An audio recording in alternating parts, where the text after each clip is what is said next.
Assalamualaikum warahmatullahi wabarakatuh. Di sini saya akan mewawancara Ibu tentang bagaimana kondisi peristiwa terus apa saja terjadi pada saat masa pemerintahan Presiden Soeharto.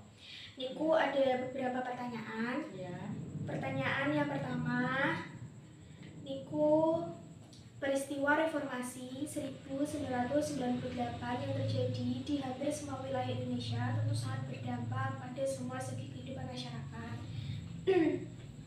baik sosial, budaya, ekonomi, dan keamanan, seperti demonstrasi, penjarahan, bahkan pembunuhan. Nah, apa yang terjadi di daerah panjenengan waktu itu? Terus ada kejadian apa saja? Iya, waktu itu memang ada kejadian pembegalan, pembunuhan, pengancaman, karena dampak ada krisis, jadi cari kerja sulit. Tapi 100% waktu itu masih kecil saya kurang tahu jadinya. Oh, berarti kan waktu itu Ibu masih kecil, berarti nggak 100% tahu, tapi beberapa tahu tentang ada kegiatan kriminal, kejadian kriminal seperti pembunuhan, pembegalan. Berarti niku gara-gara ekonomi. Jadinya jadi ada kegiatan yang termasuk kriminal. Niku termasuk pada waktu itu meresahkan warga. Iya, semua pada kesulitan, resah, ada pengancaman, pembunuhan, pembegalan di sepanjang jalan gitu. Terus apa yang Anda lakukan saat itu? Ya, saya masih kecil waktu itu. Jadinya ya gimana ya, anak kecil kan taunya itu sekolah di rumah gitu. Jadi cuman tahu tentang berita, nyimak tentang beritanya. Kalau secara menanggapi belum bisa. Oh iya. Terus pertanyaan yang kedua, krisis moneter yang terjadi akibat nilai mata uang rupiah menurun, utang luar negeri yang melambung dan menyebabkan daya beli masyarakat menurun, merupakan salah satu sebab marahnya masyarakat terhadap pemerintah Orde Baru pada saat itu. Nah, bagaimana kondisi ekonomi daerah jenengan saat itu? Iya, waktu itu memang sulit, mencari pekerjaan sulit, terus kerja-kerja ya sulit gitu. Kan dampak krisis moneter waktu itu. Terus gaji yang turun. Dan semua pekerja-pekerja itu gimana ya? Sulit lah cari pekerjaan gitu. Setahu saya itu waktu itu kan masih kecil. Terus gaji yang Anda peroleh dengan kebutuhan lebih besar mana?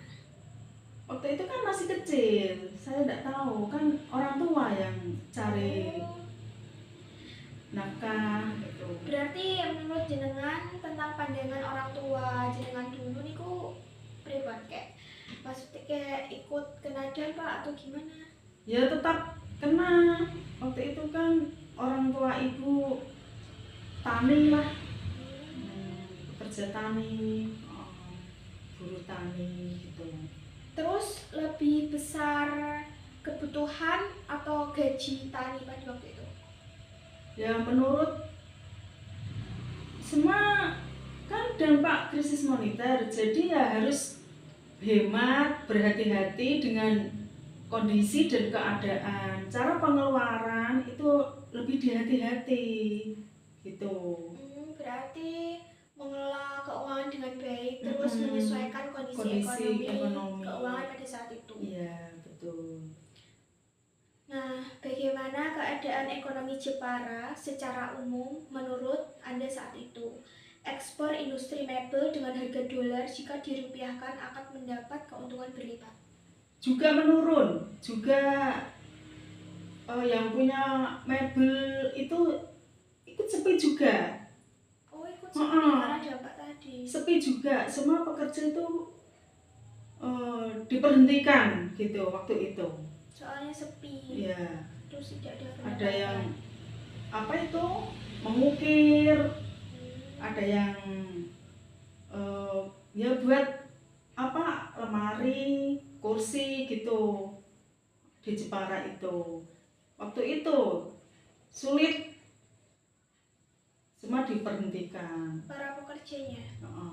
Karena dampak krisis itu. Terus yang ketiga, peristiwa reformasi 1998 dengan begitu banyaknya massa dari mahasiswa ataupun kalangan umum yang menuntut Presiden Soeharto untuk mundur dengan cara demonstrasi besar-besaran turun ke jalan mengakibatkan mencekamnya situasi negara. Bagaimana baiknya atau bagaimana harusnya TNI atau Polri mengatur begitu banyaknya massa yang begitu besar? Waktu itu memang para mahasiswa pada demo kan.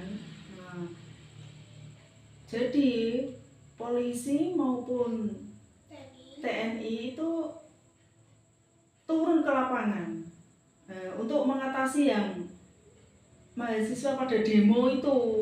Waktu itu ya rame tuh. Terus bagaimana caranya TNI atau polisi mengatur banyaknya massa, banyaknya mahasiswa yang demo pada saat itu? Baiknya gimana? Mengaturnya gimana? Turun ke lapangan langsung atau? Ya secara mengatasinya ya gimana ya? Ibu kurang tahu, waktu kan juga masih kecil, jadi kalau dengar-dengar itu kurang tahu jelas gitu. Kan lihat berita-berita di TV juga sih gitu.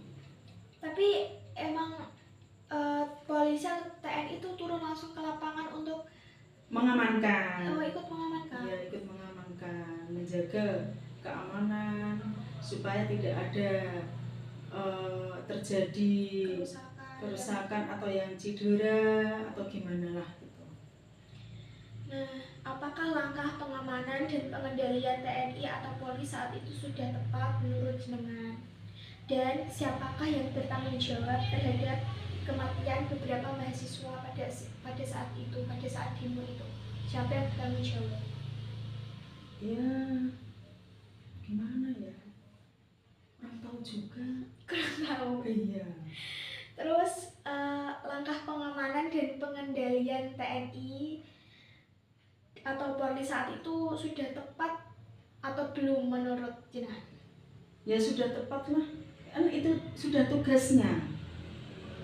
Sudah tugasnya mengamankan dan menjalankan tugasnya masing-masing. Berarti sudah tepat untuk pengendalian para mahasiswa terus mengamankan para mahasiswa itu. Itu mahasiswa pada demo waktu itu kan minta apa ya?